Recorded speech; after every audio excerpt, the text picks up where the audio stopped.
नमस्कार साथियों, एक बार फिर से आप सभी लोगों का बहुत बहुत स्वागत है। कैसे हैं आप सभी लोग? आशा करते हैं सभी लोग चुस्त दुरुस्त और मस्त होंगे। तैयारी भी आपकी बेहतरीन तरीके से चल रही होगी क्योंकि बहुत सारे एग्ज़ाम आपके आने वाले हैं जून जुलाई अगस्त में, है ना? क्योंकि आप समझ रहे हैं इस समय लोकसभा चुनाव चल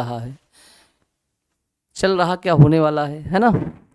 उसके बाद परिणाम के बाद ही आपके पेपर कराए जाएंगे और लगातार यूपी ट्रिपल एससी या अदर एग्ज़ाम जो भी हैं वो इसी के बाद शुरू होंगे, जून के बाद जुलाई अगस्त सितंबर, इस तरह से आपके एग्ज़ाम देखने को मिलेंगे हर मंथ में। ठीक है, तो उसी तैयारी में हम लोग सोचते हैं कि आपके लिए और कुछ बेहतर कंटेंट लाया जाए जिससे इकोनॉमिक्स में जो आपको प्रॉब्लम आती है वो आज के बाद ना हो। तो हमने आपको बहुत सारी इसमें क्लासें पढ़ाई हैं जिसमें सबसे पहले हम लोगों ने शुरुआत पंचवर्षीय योजनाओं से किया था। किसमें किया था? सबसे पहले हम लोगों ने पंचवर्षीय योजनाओं से शुरुआत की थी और पंचवर्षीय योजनाओं को हमने बहुत बेहतर तरीके से आपको पढ़ाया है कि पंचवर्षीय योजनाओं में क्या क्या बातें पूछी जा सकती हैं, क्या पूछी गई हैं आज तक और क्या पूछी जा सकती हैं। बनने वाले क्वेश्चन और जो बन चुके हैं सभी को आपको बताया गया है। तो हम लोग बेहतर करेंगे, अच्छा करेंगे और इसके बाद टॉपिक वाइज आपको एक से एक कंटेंट मिलते जाएंगे। तो आप हमारे व्हाइट बोर्ड पे या बोर्ड पे देख रहे होंगे क्या लिखा हुआ है, राष्ट्रीय आय मापने की विधियाँ। आपको पता है कि राष्ट्रीय आय को मापने के लिए मुख्य रूप से कितनी विधियाँ होती हैं? तो राष्ट्रीय आय मापने की विधियाँ कितने प्रकार से राष्ट्रीय आय को मापा जा सकता है? बोलो भाई। तो राष्ट्रीय आय मापने की विधियाँ इसमें हम आप लोग पढ़ेंगे। सबसे पहले इस पे देखते हैं कि राष्ट्रीय आय मापने की कितनी विधियाँ होती हैं। तो मेरे दोस्त, राष्ट्रीय आय मापने की 3 विधियां होती हैं। क्या होती हैं? 3 विधियां होती हैं। वो कौन कौन सी विधि हैं इसको आप थोड़ा सा देखिएगा और इसी तरीके से चार्ट आप बनाते चलिएगा। ठीक है, एक आपकी है उत्पाद विधि। क्या है? उत्पाद विधि। उसके बाद दूसरी कौन सी विधि है? दूसरी आपकी है आय विधि। क्या है? आय विधि। और आपकी तीसरी क्या है भैया? तीसरी आपकी है व्यय विधि। क्या है? तीसरी आपकी है व्यय विधि। ठीक है, खर्चा के आधार पर, इनकम के आधार पर और प्रोडक्ट के आधार पर आपको आंकड़ा मिल जाता है कि कितनी आय हो रही है और कितनी नहीं हो रही। अगर हम बात करें उत्पाद विधि का प्रयोग किस पे होता है? उत्पाद विधि का प्रयोग अगर हम देखें तो आप किस पे उत्पाद विधि का प्रयोग कर सकते हैं आंकड़ा लेने के लिए? तो उत्पाद विधि का प्रयोग कृषि क्षेत्र में कर सकते हैं। किस में करते हैं? कृषि क्षेत्र में। उसके बाद विनिर्माण क्षेत्र में। किस में कर सकते हो? विनिर्माण क्षेत्र में इसका प्रयोग होता है। विनिर्माण क्षेत्र में इसका प्रयोग होता है और खनन या उत्खनन क्षेत्र में होता है। किसमें? खनन या उत्खनन क्षेत्र में किस विधि का प्रयोग किया जाता है? तो आप कहोगे उत्पाद विधि का प्रयोग। राष्ट्रीय आय मापने की विधियां 3 प्रकार की होती हैं। एक आपकी है उत्पाद विधि, एक आपकी है आय विधि, एक आपकी है व्यय विधि। तो आपसे पूछा जाए कि उत्पाद विधि का प्रयोग किस किस में करते हैं? तो कृषि क्षेत्र में उत्पाद विधि का प्रयोग किया जाता है। विनिर्माण क्षेत्र में उत्पाद विधि का प्रयोग करते हैं और उत्खनन क्षेत्र में भी उत्पाद विधि का प्रयोग किया जाता है। बोलो भाई, किसी प्रकार की कोई समस्या अगर आपको है तो आप बता सकते हैं। उसके बाद दूसरा देखेंगे आप, आय विधि का प्रयोग किस में किया जाता है? परिवहन हो गया, बैंक हो गया, संचार हो गया। अगर इसकी हम बात करें तो परिवहन क्षेत्र में किसका प्रयोग करते हैं? परिवहन, है ना? परिवहन क्षेत्र में किस विधि का प्रयोग करते हैं? आय विधि का प्रयोग करते हैं। अगर इसी में देखें आप तो बीमा विधि भी, बीमा क्षेत्र इसी में आता है। और अगर देखें तो संचार क्षेत्र इसी में आता है। क्या बोलोगे? संचार क्षेत्र इसी में होगा। बीमा होगा, व्यापार, शिक्षा, चिकित्सा। क्या? व्यापार हो गया, शिक्षा हो गई और चिकित्सा। ये सब जो आंकड़े होते हैं वो किसके अंतर्गत आते हैं? तो आप कहोगे आय विधि के अंतर्गत लिया जाता है। अगर हम प्रयोग और बढ़ें, व्यय विधि का प्रयोग तो भौतिक संपदा के निर्माण में। किसके? एक ही इसमें है, भौतिक संपदा के निर्माण में। भौतिक संपदा के निर्माण में इसका आंकड़ा लगाया जाता है? बोलो भाई, इतने में कोई दिक्कत नहीं होनी चाहिए। ये बहुत बढ़िया चार्ट है, आप इसको बना लेना, इससे आपको सीखने को मिलेगा। सबसे पहला क्वेश्चन आपसे पूछेगा कि राष्ट्रीय आय मापने की मुख्यतः कितनी विधियां होती हैं? तो राष्ट्रीय आय मापने की मुख्यतः 3 विधियां होती हैं। राष्ट्रीय आय मापने की मुख्यतः कौन कौन सी विधि है? तो आप कहोगे सर, एक आपकी उत्पाद विधि है, एक आपकी आय विधि है, आय के आधार पर आंकड़ा लिया जाता है, और एक खर्चे के आधार पर माने व्यय विधि के आधार पर इसका आंकड़ा निकाला जाता है। उत्पाद विधि की बात करें तो उत्पाद विधि में कृषि क्षेत्र आता है, विनिर्माण क्षेत्र आता है, उत्खनन क्षेत्र आता है, जबकि आय विधि में परिवहन आता है, बीमा आता है, संचार आता है, व्यापार आता है, शिक्षा और चिकित्सा का आंकड़ा या मापन किस आधार पे होता है? तो आप कहोगे आय विधि के आधार पे होता है, जबकि व्यय विधि का प्रयोग भौतिक संपदा के बारे में, भौतिक संपदा में जो निर्माण होता है उसके बारे में जानकारी मिलती है। बोलो भाई, अगर आपसे पूछे कि भारत में सबसे पहले राष्ट्रीय आय का आंकड़ा या भारत में राष्ट्रीय आय का आकलन सर्वप्रथम किसने किया था? भारत में राष्ट्रीय आय का आकलन सर्वप्रथम किसने किया था? बताओ भाई, राष्ट्रीय आय में सर्वप्रथम आकलन किसने किया था? राष्ट्रीय आय को मापने के लिए सर्वप्रथम किस व्यक्ति ने अपने कदम उठाए थे? तो आओ भाई, बहुत बढ़िया क्वेश्चन है, लिखिएगा आप सभी लोग। भारत में सर्वप्रथम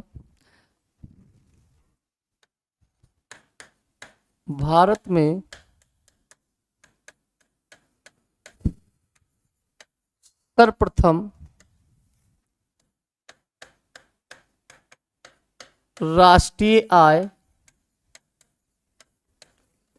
का आकलन, राष्ट्रीय आय का आकलन दादा भाई नौरोजी किसने किया था भैया? दादा भाई नौरोजी। दादा भाई नौरोजी ने अपनी पुस्तक un-British rule, poverty and un-British, बहुत अच्छी पुस्तक है, इसको लिख लीजिएगा, poverty and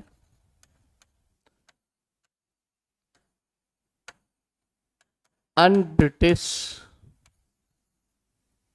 in India, rule in India, poverty and un-British rule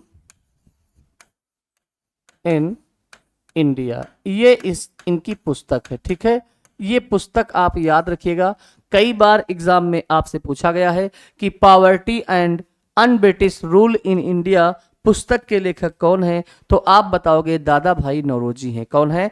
दादा भाई नौरोजी हैं। और दादा भाई नौरोजी ऐसे पहले व्यक्ति थे, दादा भाई नौरोजी भारत के पहले व्यक्ति थे जिन्होंने राष्ट्रीय आय का आकलन किया था। सर्वप्रथम राष्ट्रीय आय का आकलन किसने किया था? तो दादा भाई नौरोजी ने किया था। बताओ भाई, सर्वप्रथम राष्ट्रीय आय का आकलन किसने किया? तो आप कहोगे दादा भाई नौरोजी ने किया। इनकी पुस्तक बहुत फेमस है, इसी में इन्होंने सब बताया था, और इनकी पुस्तक का नाम क्या क्या था? Poverty and un-British rule in India में इन्होंने बताया था। ठीक है, इस पुस्तक को 1967-68 में आधार बनाया गया था। इस पुस्तक को 1967 और 68 में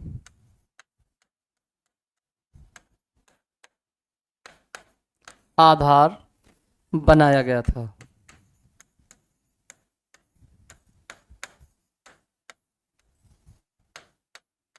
क्या किया गया था? इस पुस्तक को 1967 और 68 में राष्ट्रीय आय के आकलन के लिए आधार बनाया गया था। जबकि इस पुस्तक का प्रकाशन कब हुआ? जबकि इस पुस्तक का प्रकाशन, ये भी लिख लेना, जबकि इस पुस्तक का प्रकाशन 1874 ईस्वी में हुआ था। 1874 ईस्वी में हुआ था। 74 ईस्वी में हुआ था। ठीक है, 1874 ईस्वी में हुआ था। बोलो भाई, भारत में सर्वप्रथम राष्ट्रीय आय का आकलन दादा भाई नौरोजी द्वारा poverty and un-British rule in India में किया गया। इस पुस्तक को 1967 और 1867 सॉरी, ये 1867 होगा बच्चा, यहाँ पे 1967 नहीं होगा, 1867 और 68 में आधार बनाया गया था, जबकि इस पुस्तक का प्रकाशन 1874 ईस्वी में किया गया था। इस पुस्तक में दादा भाई नौरोजी ने उस समय भारत की प्रति व्यक्ति आय क्या किया, इस पुस्तक में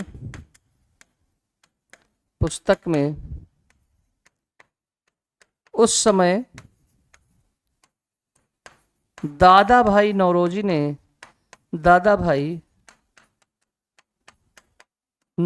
ने प्रति व्यक्ति आय कितनी रखी थी, प्रति व्यक्ति आय 20 रुपए रखी थी। कितनी भैया, 20 रुपए रखी थी। अगर कोई व्यक्ति उस समय, माने इस समय की बात है, रोज 20 रुपए कमा रहा है ना, 20 रुपए प्रति व्यक्ति अगर आय हो रही है, तो उन्होंने बताया कि लोग फिर गरीब की श्रेणी में नहीं है। 20 रुपए प्रति आय इन्होंने बताया था। अपनी पुस्तक कौन सी, poverty and un-British rule in India में इन्होंने इस बात को कही थी। और सबसे पहले इन्होंने ही भारतीय राष्ट्रीय आय का आकलन लोगों के सामने प्रस्तुत किया था। बताओ भाई, कोई दिक्कत, किसी प्रकार की समस्या नहीं होनी चाहिए। बहुत बढ़िया, बहुत अच्छे। आगे बात करते हैं। अगर बात करें कि वैज्ञानिक आधार पर भारत का राष्ट्रीय आकलन कब किया गया, तो अगला है वैज्ञानिक आधार पर राष्ट्रीय आय का आकलन BKRB, वैज्ञानिक आधार पर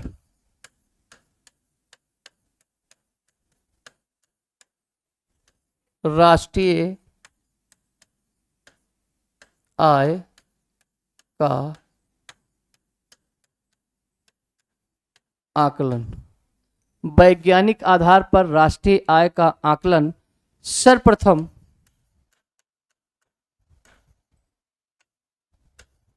किसने किया भाई, सर्वप्रथम BKRB राव ने, BKRB राव ने प्रस्तुत किया था। बहुत अच्छा क्वेश्चन है। आपसे पेपर पूछे कि भारत में सर्वप्रथम राष्ट्रीय आय का आकलन किसने किया, तो भारत का सर्वप्रथम राष्ट्रीय आय का आकलन किया था दादा भाई नौरोजी ने। अपनी कौन सी पुस्तक, बताओ भाई, poverty and un-British rule in India में। और ये पुस्तक में आधार कब बनाया गया, तो 1867 और 68 में इस पुस्तक को आधार बनाया गया, जबकि इस पुस्तक का प्रकाशन कब हुआ था, 1874 ईस्वी में हुआ था। उसके बाद पे क्वेश्चन निकल के आएगा कि वैज्ञानिक आधार पर राष्ट्रीय आय का आकलन सर्वप्रथम किसने किया था, तो वैज्ञानिक आधार पर सर्वप्रथम राष्ट्रीय आय का आकलन, वैज्ञानिक आधार पर सर्वप्रथम राष्ट्रीय आय का आकलन किसने किया था, तो आप कहोगे BKRB राव ने। किसने, BKRB राव ने प्रस्तुत किया। देश की स्वतंत्रता के बाद भारत में राष्ट्रीय आय का आकलन सर्वप्रथम वाणिज्यिक मंत्रालय द्वारा किया गया। देखिएगा अगला पॉइंट लिखिए गया, देश की स्वतंत्रता के बाद, अगला पॉइंट है देश की स्वतंत्रता के बाद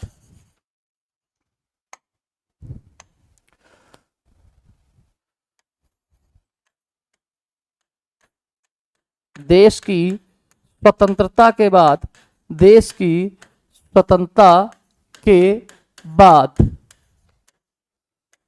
भारत के राष्ट्रीय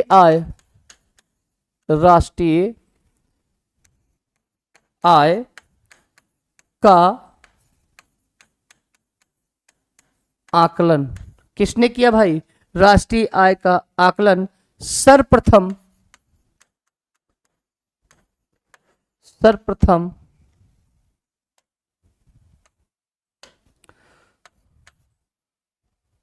वाणिज्यिक मंत्रालय द्वारा किया गया। किसके द्वारा?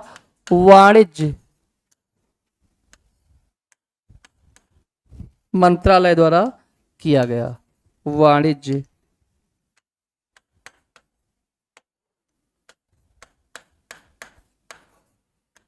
वाणिज्य मंत्रालय द्वारा किया गया था। वाणिज्य मंत्रालय द्वारा किया गया था। ठीक है, बहुत अच्छा। अब आप देखें, वैज्ञानिक आधार पर राष्ट्रीय आय का आकलन सर्वप्रथम BKRB राव ने प्रस्तुत किया था, जबकि देश की स्वतंत्रता के बाद भारत के राष्ट्रीय आय का आकलन सर्वप्रथम वाणिज्यिक मंत्रालय द्वारा किया गया था। तो पेपर में आपसे पूछे कि देश की स्वतंत्रता के बाद भारत की राष्ट्रीय आय का आकलन किस मंत्रालय द्वारा किया गया? आंसर आएगा वाणिज्यिक मंत्रालय द्वारा किया गया। किसके द्वारा? वाणिज्यिक मंत्रालय द्वारा किया गया। जबकि वर्तमान समय में राष्ट्रीय आय का आकलन, जबकि वर्तमान समय में, इस पॉइंट को भी याद रखिएगा, जबकि वर्तमान समय में भारतीय राष्ट्रीय आय का आकलन, आय का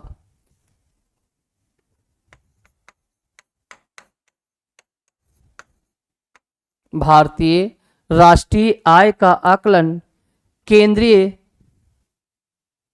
PSO बोलते हैं, जिसको क्या बोलोगे? केंद्रीय सांख्यिकी संगठन।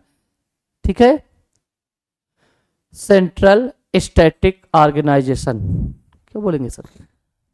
ठीक है, बहुत बढ़िया। ठीक है, बहुत बढ़िया। तो जबकि वर्तमान समय में भारतीय राष्ट्रीय आय का आकलन केंद्रीय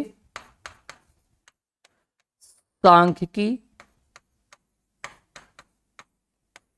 संगठन, इसको आप लिख सकते हो CSO, केंद्रीय सांख्यिकी संगठन द्वारा किया जाता है, केंद्रीय सांख्यिकी संगठन द्वारा किया जाता है। केंद्रीय सांख्यिकी संगठन द्वारा वैज्ञानिक आधार पर राष्ट्रीय आय का आकलन सर्वप्रथम BKRB राव ने प्रस्तुत किया था, जबकि देश की स्वतंत्रता के बाद भारत के राष्ट्रीय आय का आकलन सर्वप्रथम वाणिज्य मंत्रालय द्वारा किया गया। जबकि वर्तमान समय में भारतीय राष्ट्रीय आय का आकलन केंद्रीय सांख्यिकी संगठन के द्वारा किया गया। बताओ भाई, इतने में कोई समस्या नहीं होनी चाहिए। हेडिंग आपकी पड़ेगी केंद्रीय सांख्यिकी संगठन। क्या होगा? केंद्रीय सांख्यिकी संगठन। अब इसके बारे में हम लोग पढ़ेंगे, केंद्रीय सांख्यिकी संगठन।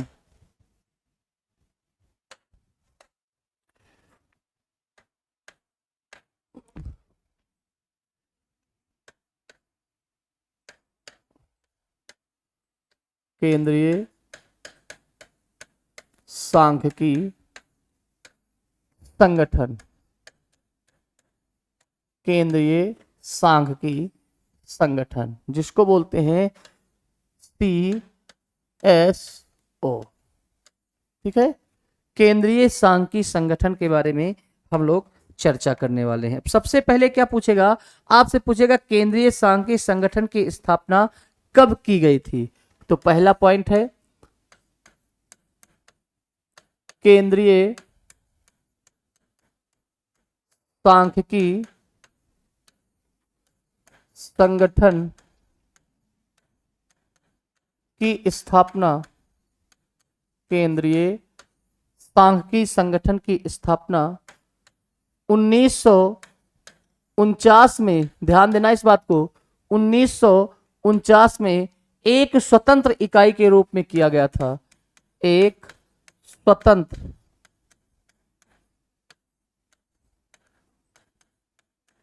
इकाई के रूप में किया गया था,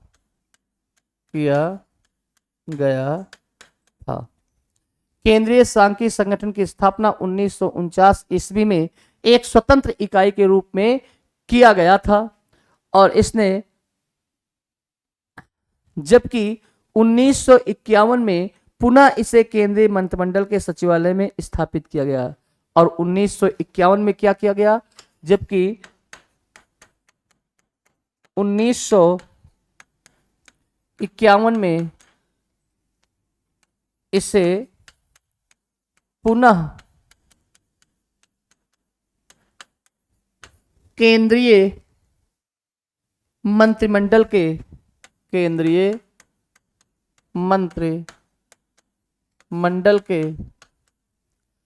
सचिवालय में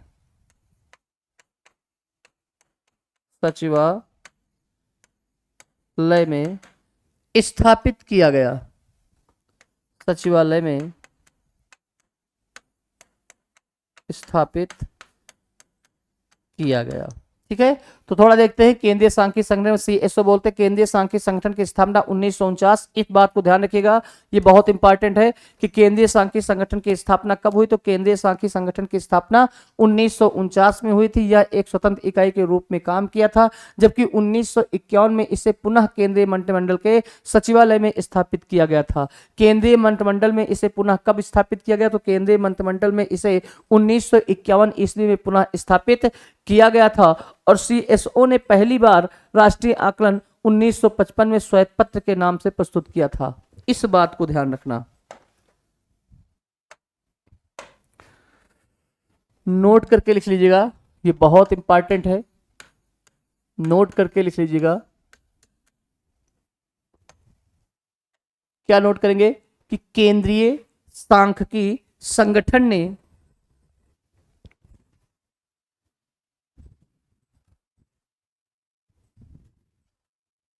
केंद्रीय सांख्यिकी संगठन ने केंद्रीय सांख्यिकी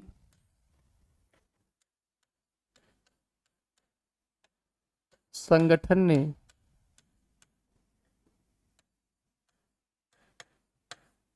पहली बार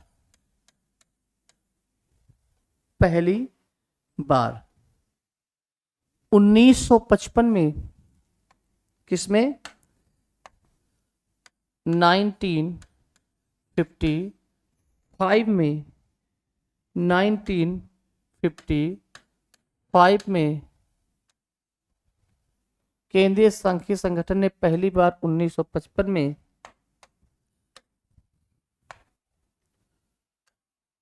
भारतीय राष्ट्रीय आय का आकलन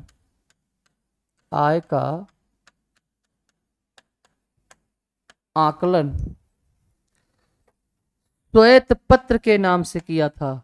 इस बात को ध्यान रखिएगा, श्वेत पत्र के नाम से किया था। ठीक है, बहुत बढ़िया पॉइंट है, इसको नोट कर लेना। केंद्रीय, ऐसे लिख लो, केंद्रीय सांख्यिकी संगठन ने पहली बार 1955 में भारतीय राष्ट्रीय आय का आकलन श्वेत पत्र के नाम से किया था। बहुत बार ये क्वेश्चन पूछा गया है कि केंद्रीय सांख्यिकी संगठन ने पहली बार 1955 में भारतीय राष्ट्रीय आय का आकलन किस नाम से किया था, तो आंसर आएगा श्वेत पत्र के नाम से किया था। किस नाम से किया था भाई, श्वेत पत्र के नाम से किया था। बहुत बढ़िया, किस नाम से, तो श्वेत पत्र के नाम से किया था। जबकि अब केंद्रीय सांख्यिकी संगठन राष्ट्रीय लेखा सांख्यिकी के नाम से प्रस्तुत करता है। जबकि वर्तमान समय में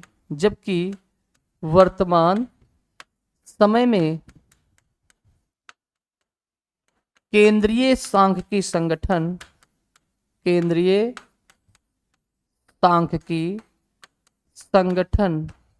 जबकि वर्तमान समय में केंद्रीय सांख्यिकी संगठन भारतीय राष्ट्रीय आय का आकलन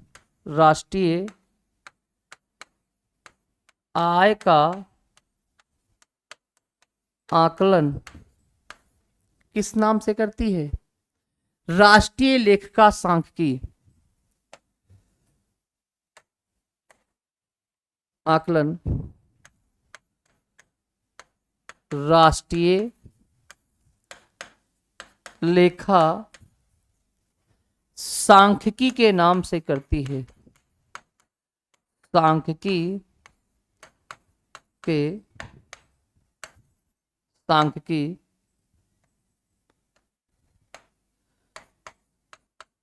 के नाम से करती है, के नाम से करती है।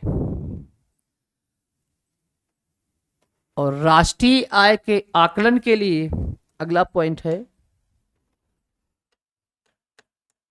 राष्ट्रीय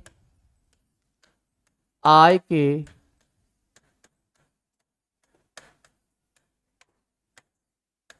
आकलन के लिए, राष्ट्रीय आय के आकलन के लिए केंद्रीय सांख्यिकी संगठन ने, केंद्रीय सांख्यिकी संगठन ने माने CSO ने वर्ष 2011-12 को, वर्ष 2011, ये बहुत इंपॉर्टेंट लाइन है भैया, इसको ध्यान रखना, वर्ष 2011 और 2012 को आधार बनाया था। आधार वर्ष राष्ट्रीय आय के आकलन के लिए केंद्रीय सांख्यिकी संगठन ने वर्ष 2011-12 को आधार वर्ष बनाया था। आधार वर्ष बनाया। बताओ भाई, कोई दिक्कत? राष्ट्रीय आय के आकलन के लिए केंद्रीय सांख्यिकी संगठन ने वर्ष 2011 और 12 को आधार वर्ष घोषित किया है। इतने में कोई दिक्कत? तो इस प्रकार से आप देख रहे हैं तो आपको पता हो गया कि थोड़ी सी जानकारी आपको राष्ट्रीय आय केंद्रीय सांख्यिकी संगठन के द्वारा मिला कि भारत में सबसे पहले। अब एक बार हम नज़र डालते हैं कि हम लोगों ने क्या क्या पढ़ा है। देखते हैं भाई आज की क्लास में क्या क्या हुआ, कहाँ से स्टार्ट किया गया। अच्छा, आज हम लोगों ने स्टार्ट कहाँ से किया? आज हम लोगों ने सबसे पहले स्टार्ट किया था कि राष्ट्रीय आय मापने की विधियाँ क्या हैं। दोबारा फिर से एक बार इसको रिवीजन कर लीजिए, रिवाइज हो जाएगा तो ज़्यादा अच्छा रहेगा। ठीक है, राष्ट्रीय आय मापने की विधियां क्या है? राष्ट्रीय आय मापने की 3 विधियां होती हैं। हमने आपको सबसे पहले बताया उत्पाद विधि होती है। कौन सी? एक आपकी उत्पाद विधि होती है, दूसरी आपकी आय विधि होती है और तीसरी आपकी होती है व्यय विधि। ठीक है, व्यय विधि है। अब उत्पाद विधि में अगर बात करें तो कृषि क्षेत्र का जो मापन किया जाता है उसके आधार पर होता है, उत्पाद विधि के आधार पर होता है। विनिर्माण क्षेत्र का जो मापन किया जाता है वो किस विधि पे होता है? उत्पाद विधि पे। उत्खनन या खनन क्षेत्र जो होता है वो भी आपका उत्पाद विधि पर लिया जाता है। जबकि आय विधि की बात करें, आय विधि में आपका परिवहन आता है, जितने भी संसाधन है परिवहन आप समझ रहे होंगे, बीमा क्षेत्र आता है, संचार क्षेत्र आता है और व्यापार, शिक्षा और चिकित्सा। व्यापार, शिक्षा और चिकित्सा, संचार, बीमा, परिवहन, ये मापन की कौन सी विधि में आती है? राष्ट्रीय आय मापने की कौन सी विधि में आती है? तो आप कहोगे ये आय विधि में आती है। किस में आती है? आय विधि में आती है। अगला आप देख रहे होंगे व्यय विधि। व्यय विधि क्या होती है? तो आप कहोगे भौतिक संपदा के निर्माण में, माने भौतिक संपदा में जितना मापन भौतिक संपदा का करना होता है वो किस क्षेत्र में आता है? व्यय विधि के क्षेत्र में आता है। हमने आपको बताया था कि इसको आप सारणीबद्ध तरीके से आप पढ़ लीजिएगा जिससे आपको कोई दिक्कत ना हो। ठीक है, आगे बात करते हैं। अगला पॉइंट क्या था? भारत में सर्वप्रथम राष्ट्रीय, अच्छा, भारत में सर्वप्रथम राष्ट्रीय आय का आकलन। इसको देख लीजिए, ये कैसा? देखिए भाई, भारत में सर्वप्रथम राष्ट्रीय आय का आकलन पेपर में आपसे पूछेगा कि भारत में सर्वप्रथम राष्ट्रीय आय का आकलन किसके द्वारा किया गया था? तो भारत में सर्वप्रथम राष्ट्रीय आय का आकलन किसके द्वारा किया गया था? जिसको कहते हो वृद्धजन के नाम से उसको जानते हो, दादा भाई नौरोजी। कौन से व्यक्ति हैं? दादा भाई नौरोजी हैं। और इनकी पुस्तक बड़ी इंपॉर्टेंट है, poverty and un British rule in India. ठीक है, poverty and un British rule in India. कभी कभी इकोनॉमिक्स से यही क्वेश्चन उठा लेता है कि बताइए poverty and un British rule in India किसकी पुस्तक है? आंसर आएगा दादा भाई नौरोजी की। अब इस पुस्तक की खास बातों को थोड़ा सा ध्यान रखिए। अगर पूछे इस पुस्तक को कब आधार बनाया गया था, तो इस पुस्तक को राष्ट्रीय आय मापने का जो आधार वर्ष बनाया गया था वो था 1867 से 1868 में। ठीक है, आधार बनाया गया था। जबकि इस पुस्तक का प्रकाशन कब हुआ? जबकि प्रकाशन इस पुस्तक का बाद में हुआ, 6 साल बाद, माने 1874 ईस्वी में इस पुस्तक का प्रकाशन हुआ था। आगे बात करते हैं, इस पुस्तक में उस समय दादा भाई नौरोजी ने प्रति व्यक्ति आय कितनी बताई थी? 20 रुपए बताई थी। आज समझो 20 रुपया क्या है। उस समय प्रति व्यक्ति आय कितनी बताई थी प्रतिदिन? तो आप कहोगे 20 रुपया बताया गया था। आगे बात करते हैं, अगर हम बात करें कि वैज्ञानिक आधार पर राष्ट्रीय आय का आकलन सर्वप्रथम किसके द्वारा किया गया? वैज्ञानिक आधार पर राष्ट्रीय आय का आकलन सर्वप्रथम किसके द्वारा किया गया? तो वैज्ञानिक आधार पर सर्वप्रथम राष्ट्रीय आय का आकलन किया गया BKRB राव के द्वारा किया गया। जबकि देश में, है ना, देश की स्वतंत्रता के बाद भारत के राष्ट्रीय आय का आकलन सर्वप्रथम वाणिज्य मंत्रालय द्वारा किया गया।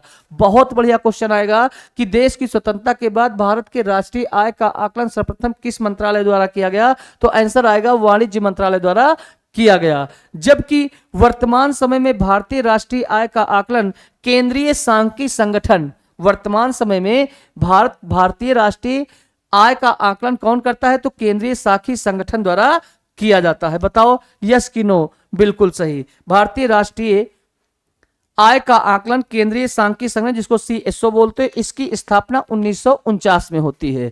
अब बात करते हैं केंद्रीय सांख्यिकी संगठन की, है ना, CSO की। केंद्रीय सांख्यिकी संगठन अगर बात करें तो केंद्रीय सांख्यिकी संगठन की स्थापना 1949 में एक स्वतंत्र इकाई के रूप में किया गया था। किस प्रकार? एक स्वतंत्र इकाई के रूप में किया गया था। जबकि 1951 में इसे पुनः केंद्रीय मंत्रिमंडल के सचिवालय में स्थापित किया गया था। किसमें? केंद्रीय मंत्रिमंडल के सचिवालय में स्थापित किया गया था। अगला पॉइंट क्या है? नोट करके देख लीजिए। नोट में क्या है? केंद्रीय सांख्यिकी संगठन ने पहली बार 1955 में, है ना, 1955 में भारतीय राष्ट्रीय आय का आकलन श्वेत पत्र के नाम से जारी किया था। केंद्रीय सांख्यिकी संगठन ने पहली बार 1955 में भारतीय राष्ट्रीय आय का आकलन श्वेत पत्र के नाम से किया था। किस नाम से किया था? श्वेत पत्र के नाम से किया था। जबकि वर्तमान समय में केंद्रीय सांख्यिकी संगठन भारतीय राष्ट्रीय आय का आकलन राष्ट्रीय लेखा सांख्यिकी के नाम से करती है। किसके नाम से? भारतीय राष्ट्रीय लेखा सांख्यिकी के नाम से करती है। जबकि 1955 में किस नाम से किया था? श्वेत पत्र के नाम से किया था। ठीक है, बहुत बढ़िया। आगे बात करते हैं, अगला है राष्ट्रीय आय के आकलन के लिए केंद्रीय सांख्यिकी संगठन ने किस वर्ष को आधार बनाया था? तो राष्ट्रीय आय के आकलन के लिए केंद्रीय सांख्यिकी संगठन ने वर्ष 2011 और 12 को आधार वर्ष बनाया था। वर्ष 2011 और 12 को आधार वर्ष बनाया था। बताओ भाई, कोई दिक्कत? इस प्रकार से ये केंद्रीय सांख्यिकी संगठन आपकी समझ में आ गया। अच्छा, आपसे पूछे कि प्रति व्यक्ति आय क्या होती है, तो आप देखो, थोड़ा सा देखो, प्रति व्यक्ति आय, है ना, अगर आपसे पूछे प्रति व्यक्ति आय तो आप क्या कहोगे अपनी भाषा में? अगर आप अपनी भाषा में कहोगे तो प्रति व्यक्ति आय की यही बताओगे कि हर एक व्यक्ति की अपनी अपनी इनकम, वही क्या कहलाती है? प्रति व्यक्ति आय कहलाती है। जबकि अगर आपसे पूछे कि इकोनॉमिक्स दृष्टि से क्या बताओगे, तो आप कहोगे कुल राष्ट्रीय आय। प्रति व्यक्ति आय बराबर क्या होता है? बताओ भाई, प्रति व्यक्ति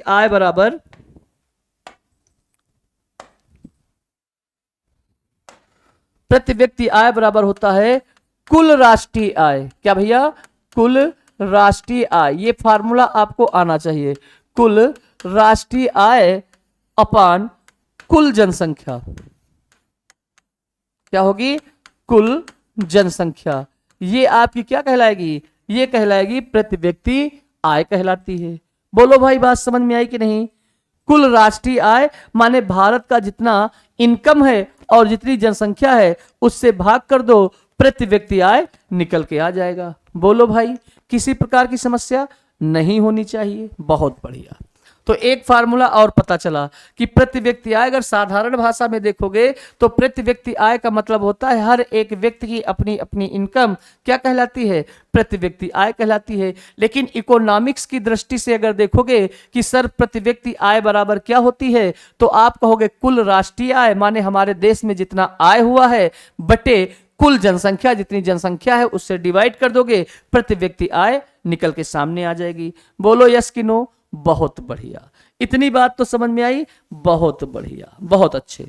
आगे हम लोग और भी बातें करेंगे, लेकिन आज इस क्लास में इतना ही रखा जाएगा। बाकी बातें अगली क्लास में आपको देखने को मिलने वाली हैं। बोलो भाई, इतनी बात तो समझ में आई? जी बिल्कुल समझ में आई है। तो एक बार सभी लोग थैंक्स लिख देना। बहुत अच्छे, ठीक है, बहुत अच्छे। तो आज के लिए इतना ही रखते हैं, बाकी बातें अगली क्लास में होंगी। बताओ भाई, समझ में बात आ रही कि नहीं? देखो बहुत सरल भाषा में, इकोनॉमिक्स तो है बहुत टफ, इकोनॉमिक्स टफ बहुत है, लेकिन इसको धीरे से थोड़ा थोड़ा करके तोड़ा जाए, मरोड़ा जाए, तो इससे थोड़े थोड़े क्वेश्चन, आपको छोटे छोटे क्वेश्चन निकल के आपके सामने आएंगे, जिससे आपको परेशानी नहीं होगी और आराम से आप एक एक चीजें सीखते चले जाएंगे। क्योंकि आपको पेपर निकालना है, पेपर में जो क्वेश्चन आए हैं उसको निकालना है, ना कि विद्वान बनना है। विद्वान बनना है तो फिर पीएचडी करो, है ना? बोलो भाई, सही है कि नहीं? तो आज के लिए इतना रखते हैं, बाकी बातें आपकी जो होंगी वो कल होंगी। तो जय हिंद साथियों।